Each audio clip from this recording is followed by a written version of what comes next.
오늘 우리 하나님의 말씀 듣겠습니다. 우리 민수기 20장 1절에서 11절 말씀 우리 함께 합니다. 민수기 20장 1절에서 11절 말씀, 본문이 좀 긴데요. 제가 대표로 11절까지 받들어 읽겠습니다. 첫째 달에 이스라엘 자손 온 회중이 신광야에 이르렀다. 백성은 가데스에 머물렀다. 미리암이 거기서 죽어 그곳에 묻혔다. 회중에게는 마실 물이 없었다. 백성은 모세와 아론을 비방하려고 함께 모였다. 백성은 모세와 다투면서 이렇게 말하였다. 우리의 동족이 주님 앞에서 죽어 넘어졌을 때 우리도 죽었더라면 좋을 뻔하였소. 어쩌자고 당신들은 주님의 총애를 이 광야로 끌고 와서 우리와 우리의 가축을 여기에서 죽게 하는 거요. 어찌하여 당신들은 우리를 이집트에서 끌어내어 이 고약한 곳으로 데리고 왔소. 여기는 씨를 뿌릴 곳도 못 되어 무화과도 포도도 석류도 없고 마실 물도 없소. 모세와 아론이 총회 앞에 떠나 회막 어기로 가서 얼굴을 땅에 대고 엎드렸다. 주님의 영광이 그들 위에 나타났다. 그때 주님께서 모세에게 말씀하셨다. 너는 지팡이를 잡아라. 너와 너의 형 아론은 회중을 불러 모아라. 그들이 보는 앞에서 저 바위에게 명령하여라. 그러면 그 바위가 그 속에 있는 물을 밖으로 흘릴 것이다. 너는 바위에서 물을 내어 회중과 그들의 가축대가 마시게 하여라. 모세는 주님께서 그에게 명하신 대로 주님 앞에서 지팡이를 잡았다. 모세와 아론은 총회를 바위 앞에 불러 모았다. 모세가 그들에게 말하였다. 반역자들은 들으시오. 우리가 이 바위에서 당신들이 마실 물을 나오게 하리오. 모세는 팔을 높이 들고 그의 지팡이로 바위를 2번 쳤다. 그랬더니 많은 물이 솟아나왔고 회중과 그들의 가축대가 마셨다. 아멘. 할렐루야. 오늘은 우리 특별한 복된 날입니다. 우리 광고 말씀드렸듯이 2025년 반을 보내고요. 새롭게 시작하는 그러한 주일이기도 합니다. 여러분께서 우리 기독교의 절기로 맥주 감사주일이라고 그랬죠. 여러분 이 맥이 한자로 보리맥. 그러니까 한 해 먹을 보리를 하나님께서 추수할 수 있도록 허락하신 은혜에 감사하며 드린 예배가 바로 맥주 감사절입니다. 여러분 우리 6개월 동안 잠시 돌아보면 여러 가지 일들이 아마 여러분이 있었을 겁니다. 교회나 가정이나 개인적으로 힘든 일도 있었고 또 어려운 일도 있으셨을 거예요. 반면에 보람되고 감사한 일도 있었을 것입니다. 여러분 이것을 이렇게 각각 그 사건을 나눠서 생각하면 이건 좋고 이건 안 좋고 우리는 이렇게 생각할 수 있는데 하나님께서는 이 모든 것을 뭉뚱려서 합력하여 선을 이루신 줄 믿습니다. 그러니까 우리가 보기에는 이것이 어렵고 안 좋았지만 궁극적으로는 하나님께서 모든 열매를 선하게 열매 맺고 계시다는 겁니다.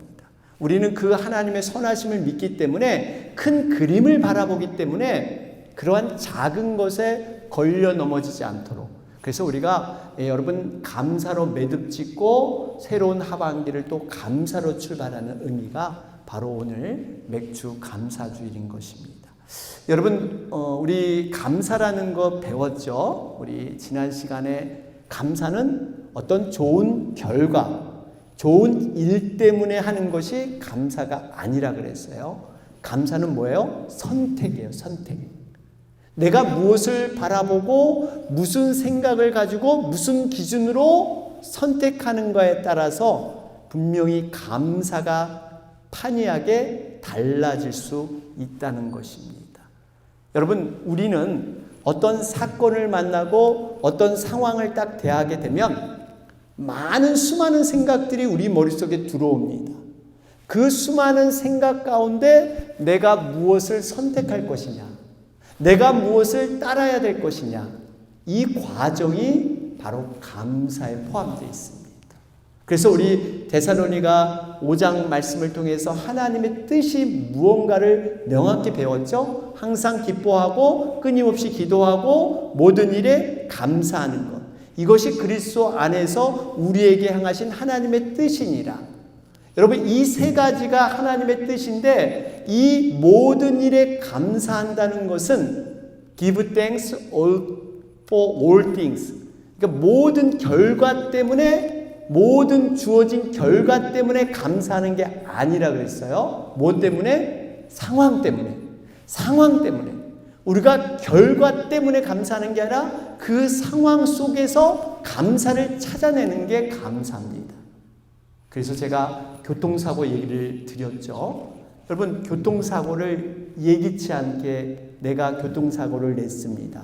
근데 사고를 낸 것 그 자체 결과는 분명히 안 좋은 일이에요. 굉장히 낙망이 되고 좌절할 수 있는 일이 교통사고입니다.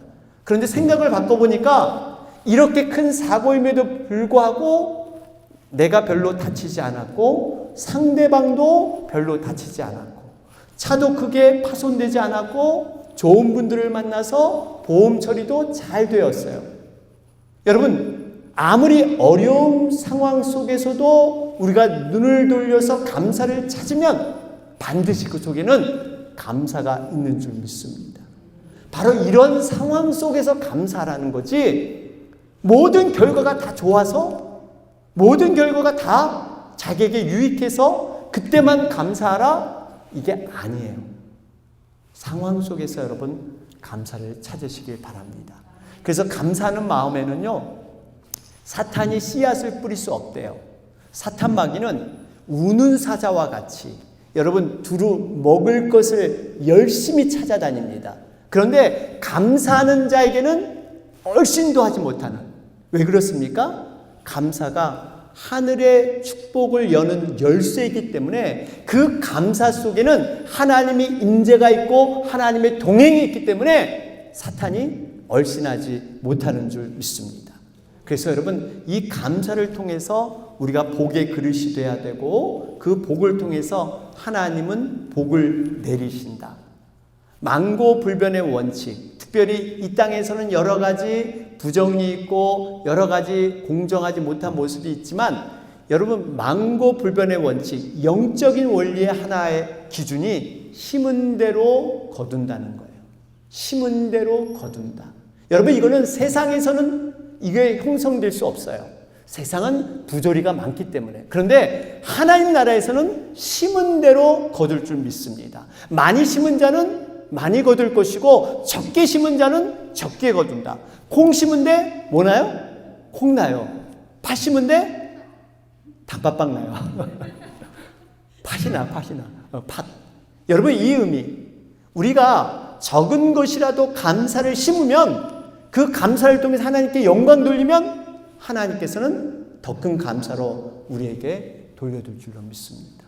그래서 예전에 이 프란시스 셰퍼라는 라보리를 만든 그 기독교 공동체를 만든 분이 그런 얘기를 했잖아요. 그분이 인류의 첫 번째 불행의 시작은 어디서 인류의 불행이 시작됐느냐? 감사의 결핍 때문에 불행이 시작됐다. 이렇게 얘기한 바가 있습니다. 그래서 창세기를 여러분 자세히 들여다보면요, 하나님은 감사한 게 참 많아요. 하나님은 보시기에 좋았더라, 심히 좋았더라, 만드시고 굉장히 기뻐하시고 감사하는 하나님 편에서는 많은데 사람 편에서는 창세기에 보면 감사하단 말이 별로 없어. 아담과 하와가 감사했단 말이 없습니다.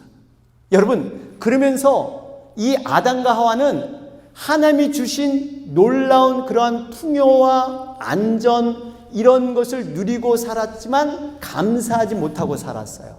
오히려 아담과 하와는 뭘 눈에 담고 있었냐면 하나님께서 허락하지 않은 그 선악과, 하나님께서 제한한 선악과에만 관심이 있었지 하나님이 주신 풍요로움과 그 안전은 생각하지 못했습니다.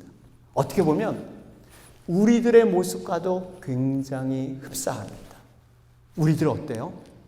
하나님이 주신 가진 것, 주어진 것, 우리가 누릴 수 있는 것, 여기에는 눈이 안 가고 결핍되고 없는 것, 뭔가 부족한 것, 여기에만 눈이 가 있는 거예요. 여러분, 이것 때문에 아담과 하와는 하나님의 풍요로움을 누리지 못했습니다. 그리고 나중에 어떻게 돼요? 그 에덴 동산, 풍요로운 감사가 넘치는 그 에덴 동산에서 쫓겨날 수밖에 없는, 여러분, 우리가 이 감사를 놓치게 되면 바로 이렇게 하나님이 주시는 이 감사의 풍요로움을 누리지 못합니다.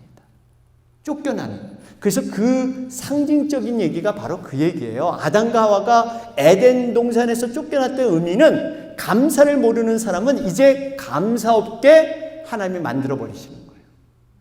여러분, 아무쪼록 우리가 감사를 여러분 하나님 앞에 올리시기를 바랍니다. 하나님이 주신 이 감사를 발견하지 못하는 그 자체가 불행이에요. 불행. 그래서 탈무드에 보면 이런 교훈이 있어요.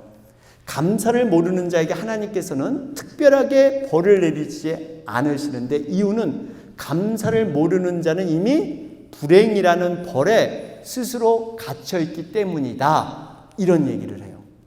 여러분, 하나님께서 감사를 모르는 자에게 따로 특별하게 벌을 안 내리세요. 징계하지 않으십니다. 왜냐하면 감사를 잃어버린 그 자체가 스스로 징계 안에 갇혀있는, 감옥 안에 갇혀있는 이러한 모습이기 때문입니다. 여러분, 우리는 하나님이 베푸신 환경, 작은 일에도 감사를 발견해서 하나님의 복을 간직하며 누리시는 우리 모두가 되시기를 주님의 이름으로 축원합니다. 아멘. 네. 우리가 여러분, 이 감사를 고백하지 않는다는 것은요, 어디까지 나가면 이 감사가 있는데도 원망과 불평을 하게 되면 어디까지 나가냐면 하나님 앞에 죄를 짓는 것, 여기까지 나갑니다. 여러분, 불평, 원망이라는 것은 무슨 의미예요? 하나님이 살아계셔서 합력하여 선을 이루시고 우리의 머리끝까지 세신 바 되신 하나님께서 눈동자같이 우리를 보호하고 계시고 우리를 도와주시고 그렇게 이끄신다는 것을 잊어버리고 사는 거예요. 그래서 우리가 불평하고 원망하게 되는 거예요. 누가복음 17장에 보면 10명의 나병 환자, 문둥병자가 예수님으로 인해 고침을 받죠. 10명이 고쳐주세요 그랬는데 예수님이 10명 다 병을 고쳐주셨어요. 그런데 그 중에 딱 한 명만이 와서 그 예수님 앞에 감사 고백을 하고요, 9명은 싹 사라져 버렸습니다. 어떻게 보면 이 9대1, 9은 감사하지 않고 오직 1, 하나만 감사했던 것. 우리도 정말 감사할 것이 사실 굉장히 많은데 하나만 감사하고 있지는 않은지요. 정말 이 10가지를 다 감사해야 되는데 그 중에 딱 하나 정도만 감사하지 9가지를 모르는 삶. 오늘 본문에 보면 이스라엘 백성이 똑같았습니다. 이스라엘 백성이 정말 이 한 가지 때문에 모든 감사를 다 잊어버리는 이러한 모습이 바로 오늘 이스라엘 백성들의 모습이에요. 이집트, 애굽이죠. 거기를 출애굽할 때 하나님께서는요, 이스라엘 백성들에게 놀라운 은혜와 축복을 다 보여주셨습니다. 죽음의 바다 홍해를 정말 육지같이 발로 걸어서 그것을 건너게 하셨고요. 목이 마르면 반석에서 항상 물을 내서 그들이 갈증을 해결해 주셨습니다. 또 광야에서 먹을 것이 없다 그러면 이 만나를 내려주셔서 그들을 배불리게 먹이셨어요. 하루는 이집트에서 이들이 종살이 하면서 노예살이 하면서 그 주인 눈치 보면서 먹었던 고기, 이 고기가 생각이 난 거예요. 그래서 야, 그때 먹었던 고기 얼마나 맛있었는데, 그런 생각을 하니까 하나님께서 메추라기를 내리셔가지고 그들을 배부리게까지 이렇게 하셨단 말이에요. 겉으로 볼 때 이 광야는 굉장히 거칠고 메마르고 살 수 없는 것 같았지만 이스라엘 백성이 요구하고 필요할 때마다 하나님은 다 공급해 주셨습니다. 그래서 그들 이 40년의 광야 생활의 그 끝부분에 우리 하나님은 이런 얘기를 하세요. 신명기 8장 4절을 보실까요? 여기 보니까 지난 40년 동안 당신들의 몸에 걸친 옷이 헤어진 일이 없고 발이 부르튼 일도 없었습니다. 여러분, 광야에서 옷이 어디 있어요? 그리고 신발이, 갈아 신을 신발이 어디 있어요? 그런데 하나님은 그 많은 그 인구를 다 먹이시고 입히시고 신발이 닳아서 발이 부르튼 사람이 하나도 없도록 하나님은 인도하신 줄 믿습니다. 여러분, 이것이 바로 우리들도 그런 인생 가운데 하나님이 살게 하셨어요. 우리가 여기 있다는 자체, 우리가 이곳에서 예배드리고 있다는 그 자체, 하나님의 전적인 은혜인 줄 믿습니다. 오늘 본문 말씀에 가데스라는 곳에서 또 물이 떨어졌습니다. 이스라엘 백성들 불평하기 시작해요. 마실 물이 없다. 마실 물이 없다.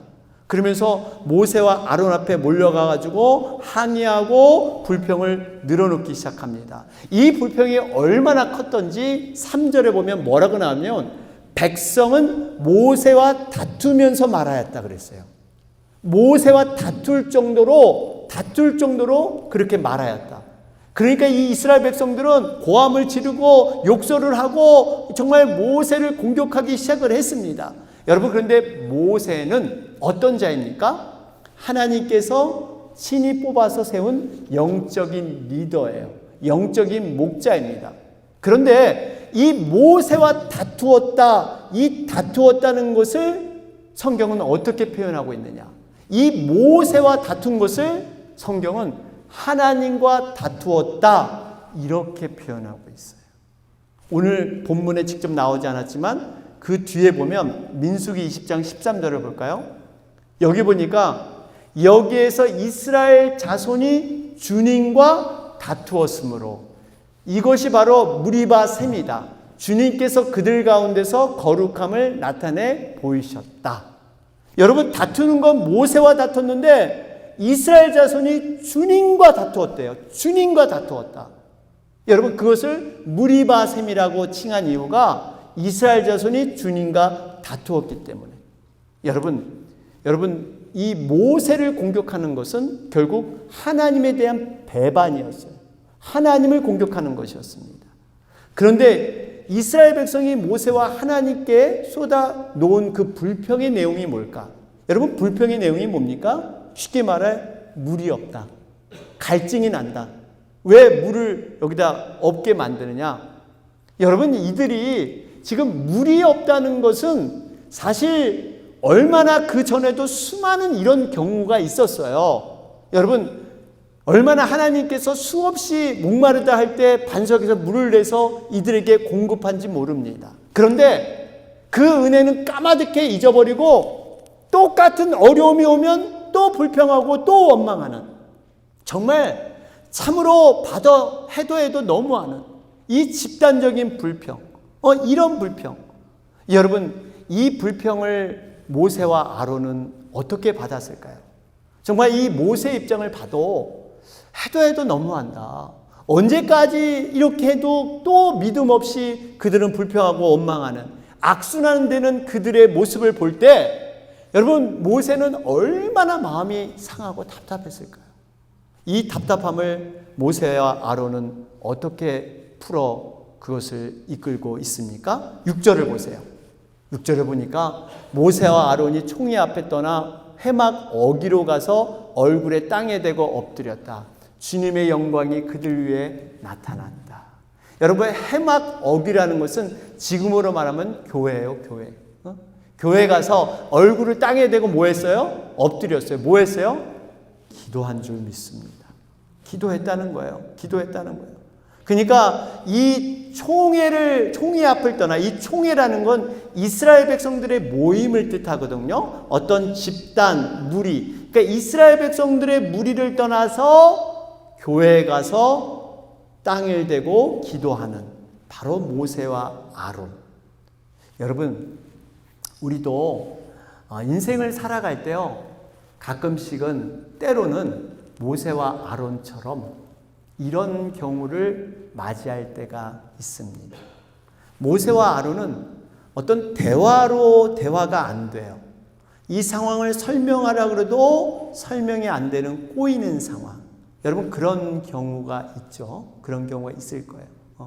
저는 요즘 너무 목회가 감사하고 행복하고 우리 동역자님들과 함께해서 너무 기쁜데 저도 이 과거에 뭐 이런 적이 있었어요. 정말 이게 대화를 설명하면 오히려 오해돼서 실타래가 꼬여서 다시 그것이 얘기가 확산되는 이러한 경우. 아마 여러분들 인생 가운데 한두 번쯤은 그런 경우가 있었을 거예요. 그럴 때 우리는 어떻게 해야 되느냐? 늘 은밀히 보시는 주님 앞에 기도해야 될 줄로 믿습니다. 말로 할 수 없을 때는 하나님께 향해야 돼요. 하나님께 향해야 돼요. 하나님께 향해야 돼요. 여러분 모세는 백성들의 혈기를 꺾기 위해서 자신의 무릎을 하나님 앞에 꺾었습니다. 자신의 무릎을 꺾었더니 백성들의 그 혈기를 다스릴 수 있는 이러한 지혜. 여러분 우리가 기도가 진정한 승리의 길인 것을 여러분 믿으시길 바랍니다. 기도가 승리예요. 기도의 승리. 이길 게 없습니다. 이렇게 간절히 기도할 때 하나님께서 모세에게 응답을 주시죠. 오늘 8절 말씀 보세요. 여기 보니까 너는 지팡이를 잡아라. 너와 너의 형 아론은 회중을 불러 모아라. 그들이 보는 앞에서 저 바위에게 명령하여라. 그러면 그 바위가 그 속에 있는 물을 밖으로 흘릴 것이다. 여기 보니까 정말 간절히 기도했더니 하나님의 응답이 여러분 일어나는 줄 믿습니다. 그 응답의 내용은 이 바위에게 명령해라. 명령하면 물이 나올 것이다. 그것 갖고 먹여라. 이렇게 말씀하셨어요. 그런데 안타깝게 모세가 어떻게 이것을 행동을 합니까? 오늘 10절, 11절 말씀을 보실까요? 모세와 아론은 총회를 바위 앞에 불러 모았다. 모세가 그들에게 말하였다. 반역자들은 들으시오. 우리가 이 바위에서 당신들이 마실 물을 나오게 하리오. 모세는 팔을 높이 들고 그의 지팡이로 바위를 2번 쳤다. 그랬더니 많은 물이 솟아나왔고 회중과 그들의 가축대가 마셨다. 여러분 모세의 다른 행동은 하나님은 오로지 뭘로만? 명령으로만 말로만 반석에 물을 내라 명하셨는데 모세는 어떻게 했어요? 지팡이로 바위를 2번 딱딱 2번 쳤어요. 왜 이렇게 행동했을까요? 화가 나서. 정답. 화가 나서. 모세도 사람인지라 이들을 보니까 이 속에 이 의문이 어떻게 할 수가 없는 거야. 이게 한두 번이지. 이 답답함을 보고 모세가 어떻게 할 수 없는 거예요. 모세는 어떤 사람이에요? 과거에 하나님이 온유하다 인정한 사람이 모세예요. 그렇게 성격이 온유한 사람으로 하나님이 인정해 줬던 사람도 한 번에 넘어질 수 있어요. 한 번에, 한순간에. 분노, 혈기. 하나님의 말씀보다 자신의 감정이 이게 더 앞선 거예요. 하나님의 명령은 말로만 하라 그러는데 그 분노와 혈기가 순간적으로 작동하게 된 것입니다. 이걸 통해서 우리가 배울 교훈이 뭐예요? 누구나 섰다고 장담할 사람이 없다. 누구나 모세도 이렇게 넘어지는데 하물며 우리들도. 그래서 늘 은혜 충만, 성령 충만을 우리가 삼아야 될 줄로 믿습니다. 정말 이러지 않으면 누구나 넘어져요. 넘어지는 건 한순간이야. 우리가 쌓기는 어려운데 정말 신앙을 쌓기는 어려운데 한 번 넘어지는 건 한순간. 타락은 한순간이에요. 그러면서 또 한 가지 불평과 원망은 전염성이 있다는 거예요. 전염성. 여러분 코로나 같은 바이러스만 전염되는 게 아니라 불평, 원망, 시기, 질투, 미움 이런 것들은 전염돼요. 이런 흔히들 남들을 흉보면서 자기도 모르게 배운다 그러잖아요. 우리가 흉보면서 그대로 자기도 행동을 하는 거예요. 여러분 보세요. 모세의 모습을 보세요. 이스라엘 백성이 불평했는데 원망했는데 어느덧 그것이 모세에게도 전염이 돼서 모세도 지금 불평하고 원망하고 있는 거예요. 물론 그 어떤 결은 다르긴 하지만 모세의 그 불평 원망은 정말 안타까운 마음일 수 있지만 어쨌든 간에 저 사람의 불평 원망이 나에게도 그대로 전염이 돼서 모세도 지금 불평하면서 그 지팡이를 2번 두들겨 봅니다. 여러분, 우리가 분명히 알아야 할 것은 불평 원망을 우리가 멀리해야 될 줄로 믿습니다. 이 불평 원망은 공동체를 무너뜨릴 수 있어요. 가정을 무너뜨릴 수 있습니다.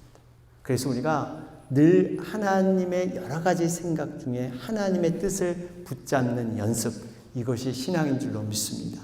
그러면서 이 불평 원망을 삼가야 될 큰 이유 중에 하나가 또 있어요. 그건 뭐냐면 하나님은 우리의 불평과 원망 소리를 그대로 들으신다는 거예요. 듣고 그대로 보응하세요. 이게 민수기 14장 27절 28절 말씀이에요.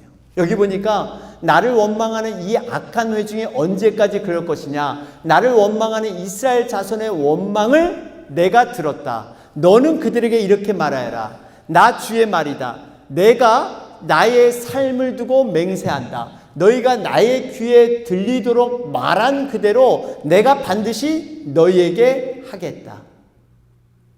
우리 하나님께서 귀에 들리는 대로 너희들이 말한 그 내용을 내가 귀에 듣고 그대로 너희들 말한 대로 내가 베풀어 주겠다.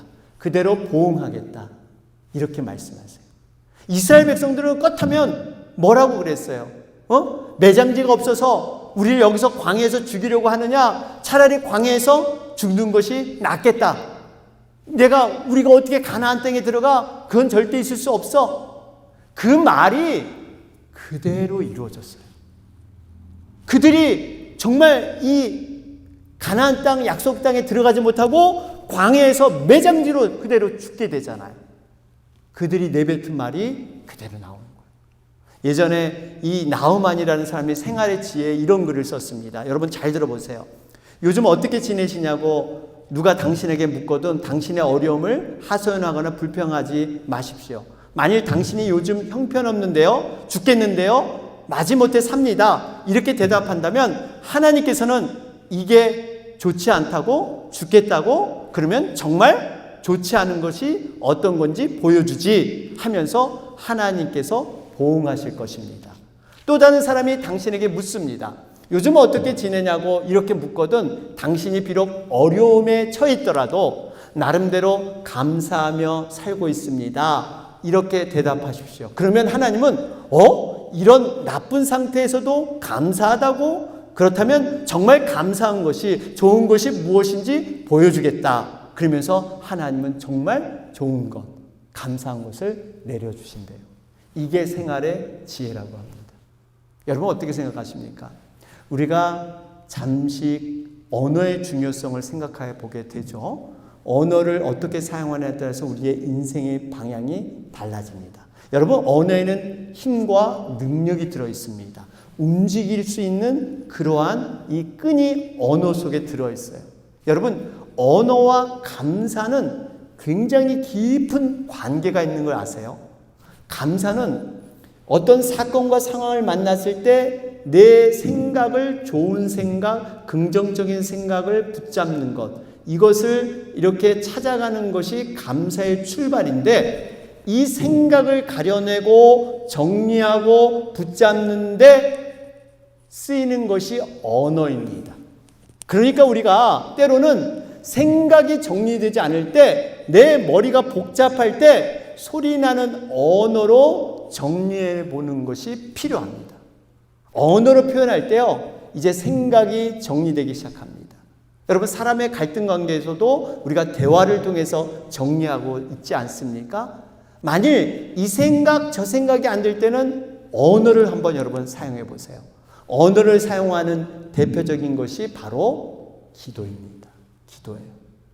여러분 여러 가지 생각이 정리되지 않거든 여러분 한번 소리 내서 한번 기도해 보세요. 이 소리 낸다는 것은 물론 큰 소리로 통성하면서 외치면서 기도할 여기까지 할 필요는 없습니다. 작은 소리라도 본인의 귀에 들릴 수 있도록 한번 기도해 보세요. 그러면 기도하는 가운데 하나님의 마음이 성령님을 통해서 우리에게 다가옵니다. 그러면서 내 생각을 정리해 주세요. 여러분, 이건 반드시 해보세요. 소리를 내서 한번 스스로 내 귀에 들리도록 이 상황을 기도하면 정리가 될 줄로 믿습니다. 결론을 맺겠습니다. 사랑하는 여러분, 우리 6개월을 보내면서 한번 우리 자신들을 돌아보시길 바랍니다. 여러분, 하루를 보낼 때 과연 감사와 격려와 축복의 말, 이런 말을 더 많이 사용하십니까? 나도 모르게 입속에 불평과 원망, 이러한 말들을 더 많이 사용하십니까? 분명히 이 불평의 말은 보이지 않는 바이러스처럼 이렇게 여러 가지 안 좋은 영향을 끼치게 됩니다. 우리 모세를 통해서 깨닫는 것은 그 온유한 모세임에도 불구하고 그 불평이 전염돼서 자기도 모르게 그러한 행동을 했던 그러한 것을 기억하게 됩니다. 우리는 늘 기억해야 합니다. 여러분, 우리는 어떤 자인가? 나란 존재는 어떻게 지금 이 자리에 서 있나? 이걸 늘 기억해 보세요. 참으로 죄인으로 심판받아 마땅히 지옥에 던져져야 할 자들이 바로 우리들 아닙니까? 때로는 내가 봐도 정말 부끄러워서 나를 용서할 수 없는, 내 스스로 용서할 수 없을 만큼 하나님 앞에 정말 보잘것없는 이런 우리를 하나님께서 자녀 삼아 주셔서 영원한 천국 백성으로 우리를 세워주실 뿐만 아니라 이제는 하나님의 거룩한 소원, 하나님의 그 원하심을 이루는데 사용하는 그러한 도구로 우리를 불러주셨습니다. 우리들을 위해서 하늘의 상급과 보상을 이미 마련하고 계십니다. 우리는 이런 은혜를 받은 사람들이기 때문에 여러분, 감사하며 사는 것이 마땅하다라는 것입니다. 끝으로 여러분, 우리 말 한마디가 기적을 남기는 이런 7가지 표현이 있대요. 우리 교회에 한번 적용해 봤으면 좋겠어요. 우리 참 감사한 것은 여러분들이 서로 격려하고 서로 이렇게 사랑으로 보듬어 주셔서 너무나 감사한데, 이런 7가지의 그 언어가 있다고 합니다. 첫째, 상대방이 정말 힘들 때 다시 일어설 수 있게 해주는 말이 있대요. 괜찮아, 이제 곧 다 잘 될 거야. 이 말 한마디가 무너졌던 마음을 다시 일어서게 한다고 합니다. 둘째, 가슴을 두근거리며 설레게 하는 말이 있습니다. 그동안 보고 싶었어. 정말 꼭 만나고 싶었어. 그 그리움에 담긴 진심이 우리 자신을 설레게 한다고 합니다. 셋째, 배우자의 마음에 보람과 자존감을 주는 말이 있대요. 뭘까요? 난 당신밖에 없어. 당신이 최고야. 입술에 침이나 바르고 얘기해. 그렇지만 하여튼 보람과 감사, 이거라고 해요. 네 번째가 상대를 특별한 사람으로 만들어주는 말이 있대요. 역시 넌 뭔가 달라. 특별해. 이렇게 자존감을 살리는, 관계를 살리는 그러한 말이라고 합니다. 다섯째, 지친 마음을 어루만져 주는 말이 있다고 합니다. 그동안 고생 많았어. 수고 많았어. 이 말 앞에 사람들은 눈물을 흘린다고 합니다. 여섯째, 인생의 새로운 즐거움을 깨우는 말이 있다고 합니다. 우리 한번 같이 해볼까? 우리 다시 한번 도전해볼까? 하는 그러한 말이 삶을 움직이게 합니다. 일곱 번째, 100번, 1000번, 10,000번 들어도 기분 좋은 말. 사랑해요. 사랑해요. 이것이 가장 좋은 말이라고 합니다.